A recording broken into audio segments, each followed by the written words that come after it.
Okey guys, kita ada soalan menarik daripada saudara Eddie. Dia kata kalau Tiggo 7 PHEV macam mana? Tak ada button start. Betul? Untuk makluman korang, sekarang kita berada dalam Tiggo 7 PHEV. Yang mana kereta ini adalah plug-in hybrid electric vehicle. Sama macam EV. Tak ada push start button. Korang masuk, just pijak saja kaki pada pedal brake. Automatic ignition semua dah ready. Dah boleh terus drive saja. Tak ada push start button, tak ada start engine, tak ada. Jadi merujuk pada soalan dia adalah pada video saya yang sebelum ni, cara macam mana kita nak naikkan wiper kereta. Wiper kereta tu dia berada di bawah bonnet. Maksudnya di bawah tu, maknanya kalau kita nak angkat macam tu saja akan sangkut pada bonnet. Jadi macam mana untuk tujuan cuci ataupun tukar wiper, kita perlu naikkan wiper tu kan. Jadi dia ada tips dan cara dia. Okey, pada video tu kita gunakan ignition on dan off.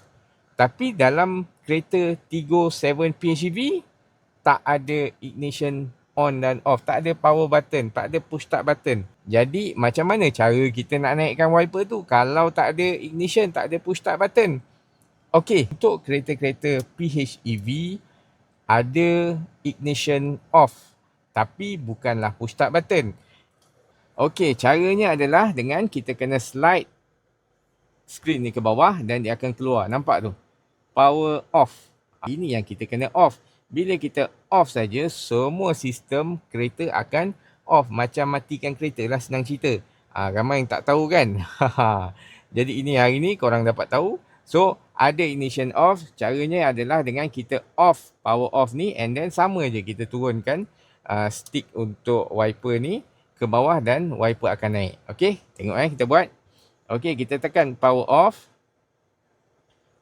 Kita okey, then mati. Turunkan stick wiper 1, 2.